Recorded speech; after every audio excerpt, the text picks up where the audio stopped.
ప్రజాస్వామ్యాన్ని కాపాడండమ్మా, ఓటు విలువ తెలుసుకో యువత అంటూ ఓవైపు ఎన్నికల సంఘం, మరోవైపు స్వచ్ఛంద సంస్థలు చెవిలో ఈవీఎం కట్టుకొని పోరుతున్నా ఓటర్లలో మాత్రం ఉత్సాహం పెద్దగా కనిపించడం లేదు.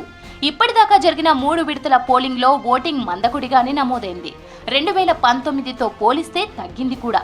సుదీర్ఘ స్కెడ్యూల్, మండు టెండలతో పాటు పట్టణ ఓటర్ల నిరాసక్తత వంటివి ఇందుకు కారణాలుగా కనిపిస్తున్నాయి. తక్కువ ఓటింగ్ మన దేశంలో కొత్తేమీ కాదు. అయితే ఓటింగ్ శాతం తక్కువగా నమోదైతే అధికార ప్రతిపక్షాల్లో ఎవరికి నష్టం, ఎవరికి లాభమన్న చర్చ ఊపందుకుంది.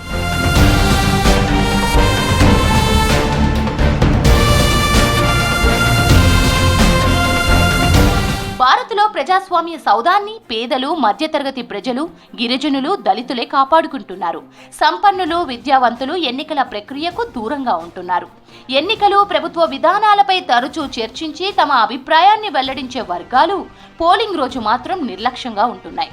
ప్రస్తుతం జరుగుతున్న లోక్సభ ఎన్నికలపై ప్రపంచవ్యాప్తంగా ఉత్కంఠ నెలకొంది. ఇందుకు కారణం ప్రపంచంలోని ఇంత పెద్ద ఎన్నికల వ్యవస్థ మరెక్కడా లేదు. ఓటర్ల సంఖ్యతో పాటు పకడ్బందీ ఎన్నికల నిర్వహణకు భారత్ పెట్టింది పేరు. ప్రస్తుత ఎన్నికల నిర్వహణను పరిశీలించేందుకు ప్రపంచంలోని పలు ప్రజాస్వామ్య దేశాలు తమ ప్రతినిధులను భారత్కు పంపించాయి. అలాగే వివిధ దేశాలకు చెందిన మేధావులు, రాజకీయ పరిశీలకులు, ఎన్నికల అధికారులు కూడా ఇక్కడికొచ్చారు. క్షేత్రస్థాయిలో పర్యటిస్తూ భారత్లో ఎన్నికల విధానాన్ని అధ్యయనం చేస్తున్నారు. ప్రపంచంలో మరెక్కడా లేని విధంగా కుల, వర్గ, లింగ, ప్రాంత భేదాభావాలు లేకుండా భారత పౌరులందరికీ సమాన ఓటు హక్కును ప్రజాస్వామ్య వ్యవస్థ కల్పించింది. అయితే ఈ ఓటు హక్కు వినియోగంలో సంపన్నులు, మేధావులు వెనుకబడుతున్నారు. సగటున ప్రతి 1000 మంది ఓటర్లకు ఓ బూత్ చొప్పున ఎన్నికల సంఘం నిర్వహిస్తోంది. అయినా కొన్ని వర్గాలు పోలింగ్ రోజు చాంతాడంత లైన్లు, వాతావరణ పరిస్థితులు సాకుగా చూపుతూ ఓటు హక్కును వినియోగించుకోవడం లేదు.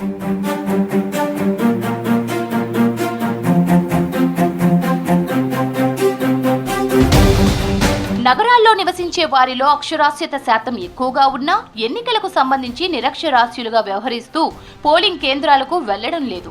తమ భవిష్యత్తుకు తగిన ప్రజాప్రతినిధులను ఎన్నుకోవడంలో నిర్లక్ష్యం కనబరుస్తున్నారు. కూలీనాలి చేసుకునే ప్రజలు, ప్రైవేటు వ్యాపారాలు సాగిస్తున్న వారితో పాటు ఉద్యోగుల్లో సైతం ఇదే వైఖరి ఉంది. ఈ క్రమంలోనే ఓటు హక్కు వినియోగించుకోవాలంటూ ఎన్నికల సంఘం, స్వచ్ఛంద సంస్థలు పోస్టర్లు, కరపత్రాలు, బ్యానర్ల ద్వారా అవగాహన కల్పిస్తున్నాయి.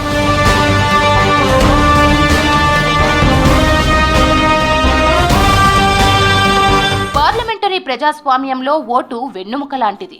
ప్రజలు తమకు నచ్చిన ప్రతినిధులను ఎన్నుకోవడానికి, ప్రభుత్వ నిర్ణయ ప్రక్రియలో పాల్గొనడానికి ఇది ఒక సువర్ణ అవకాశం.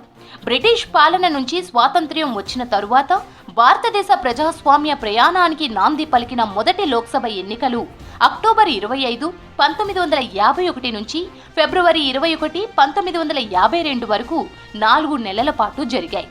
1951-52లో మొత్తం 17.3 కోట్ల మంది ఓటర్లు ఉన్నారు. ప్రపంచంలోనే అతిపెద్ద ప్రజాస్వామ్య దేశమైన భారత్లో 2024 లోక్సభ ఎన్నికల్లో 96.8 కోట్ల మంది ఓటర్లు ఉన్నారు. భారత ఓటర్లు అమెరికా కంటే దాదాపు 4 రెట్లు, యునైటెడ్ కింగ్డమ్ కంటే దాదాపు 20 రెట్లు, పాకిస్తాన్ కంటే 7 రెట్లు ఎక్కువ. గతంతో పోల్చుకుంటే ప్రజాస్వామ్య స్ఫూర్తి రోజురోజుకు పెరుగుతోంది. 1951లో 44% ఉన్న ఓటింగ్ శాతం 2019లో జరిగిన 17వ లోక్సభ ఎన్నికల్లో సగటు పోలింగ్ 67%గా నమోదైంది. పెరిగిన ఓటింగ్ శాతం ప్రజాస్వామ్యంపై విశ్వాసాన్ని పెంపొందించింది. అయితే ఇది మరింతగా పెరగాలనేదే అందరి మాట.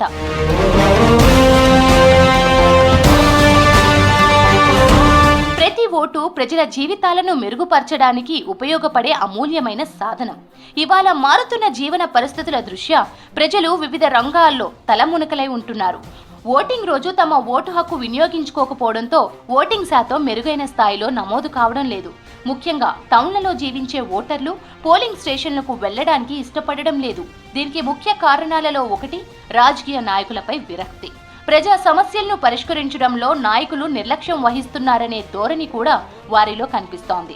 తాను ఓటు వేయకపోవడం వల్ల దేశ భవిష్యత్తుకు గాని, నాయకుడికి గాని ఎటువంటి నష్టం ఉండదనే భావనలో కొంతమంది యువతీ యువకులు ఉన్నారు.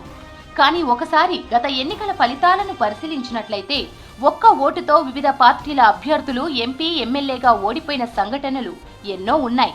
అంతేకాదు అవిశ్వాస తీర్మాన సమయంలో ఒక్క ఎంపీ ఓటు తేడాతో ఏకంగా ప్రభుత్వాలే కుప్పకూలిపోయిన సంఘటనలు కూడా ఉన్నాయంటే అర్థం చేసుకోవచ్చు ఓటు హక్కు ఎంత విలువైనదో.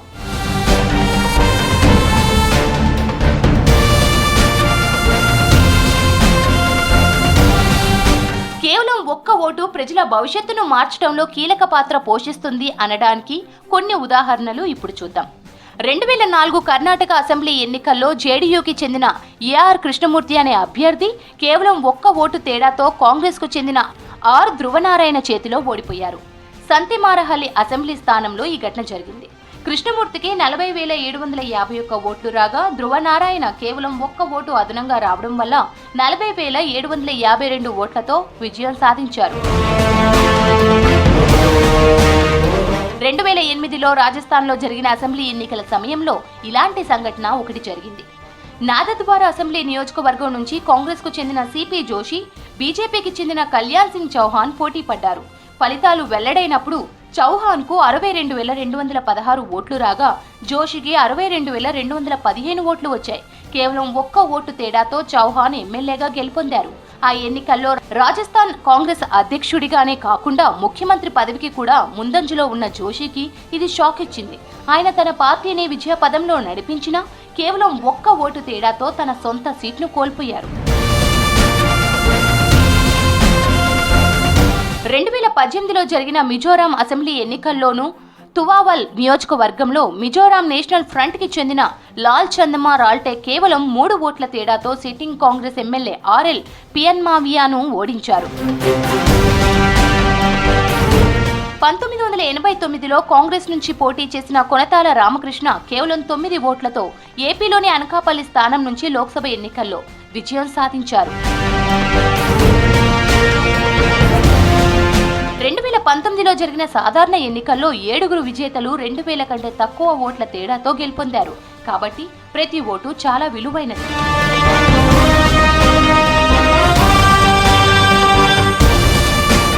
1999వ సంవత్సరంలో అప్పటి ప్రత్యేక పరిస్థితుల్లో ఏర్పడిన సంకీర్ణ ప్రభుత్వంలో ప్రధాని వాజ్పేయి సర్కార్ అవిశ్వాస తీర్మానంలో ఒక్క ఓటు తేడాతో పడిపోయింది. ఒక్క ఓటు తేడాతో పార్లమెంట్ అభ్యర్థి ఓడిపోవడం, ఒక్క అభ్యర్థి మద్దతు లేకపోవడంతో ఆనాటి ప్రభుత్వం రద్దు కావడం, మళ్లీ ఎన్నికలకు వెళ్లాల్సిన పరిస్థితి ఏర్పడింది.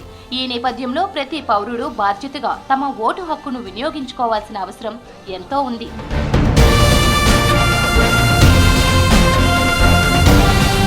ఈ లోక్సభ ఎన్నికల్లో ఇప్పటికైతే ఓటింగ్ సరళి నిరాసక్తంగానే ఉంది. మిగతా 4 విడతల్లో ఓటర్లు భారీగా బార్లు తీరితేనే కనీసం 2019 స్థాయిలోనైనా ఓటింగ్ నమోదయ్యే అవకాశం ఉంటుంది. లేదంటే భారీగా తగ్గే సూచనలే కనిపిస్తున్నాయి. పట్టణ ఓటర్లు ఓటేయడానికి పెద్దగా ఆసక్తి చూపకపోవడం ఓటింగ్ శాతం పడిపోవడానికి ముఖ్య కారణాల్లో ఒకటి. తక్కువ ఓటింగ్ కు వలసలు కూడా కారణమే. పొట్టకూటి కోసం వలస వెళ్లే వాళ్ళు ఎక్కువగా ఉన్న స్థానాల్లో ఓటింగ్ తగ్గుతున్నట్లు తేలింది. వచ్చి ఓటేసే అంత స్తోమత లేకపోవడం, కూలి డబ్బులను వదులుకోలేని పరిస్థితుల్లో వారు ఓటింగ్ కు దూరంగా ఉండిపోతున్నారు. మండు టెండలు కూడా ఓటింగ్ కు గండి కొడుతున్నాయి. ఇప్పటికే దేశవ్యాప్తంగా 40 నుంచి 46 డిగ్రీల ఉష్ణోగ్రతతో బాణుడు బెంబేలెత్తిస్తున్నాడు. రానున్న రోజుల్లో వడగాలుల తీవ్రత మరింత పెరిగేలా ఉండడంతో మిగతా 4 విడతల ఓటింగ్ పైన తీవ్ర ప్రభావం ఉండొచ్చని భావిస్తున్నారు ఎక్స్పర్ట్స్.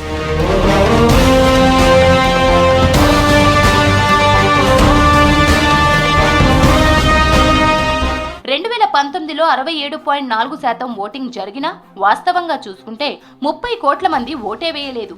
ఇదే నిరాసక్తత ఈసారి కూడా కొనసాగితే ఓటింగ్ కు దూరంగా ఉండే వారి సంఖ్య 35 కోట్లకు పెరగవచ్చు.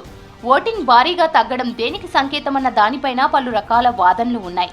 ఓటింగ్ పడిపోవడం అధికార పార్టీకే ఎక్కువ నష్టమని చరిత్ర చెబుతోంది. అయితే ఇది అన్ని వేళలా నిజం కాదని కూడా రాజకీయ విశ్లేషకులు అంటున్నారు. ఓటింగ్ తక్కువగా నమోదైనప్పుడు ఓటర్ల మనోగతాన్ని అర్థం చేసుకోవడం చాలా కష్టం. ఓటింగ్ తగ్గుదల 5% లోపుంటే ప్రజలు మార్పు కోరుకోవడం లేదని, పెద్దగా స్తబ్దత లేదని చెప్పుకోవచ్చు. అలాంటి పరిస్థితుల్లో స్థానిక అంశాలు కీలక పాత్ర పోషిస్తాయి. దీనివల్ల కొన్నిసార్లు ఆశ్చర్యకరమైన ఫలితాలు రావచ్చు, ఏదైనా జరగవచ్చు అంటున్నారు ఎక్స్పర్ట్స్. ఓట్ల శాతం భారీగా తగ్గడం వల్ల మెజార్టీలకు గండిపడి ఒక్కోసారి ఫలితాలు భారీగా తారుమారవుతాయన్నది మరికొందరి వాదన.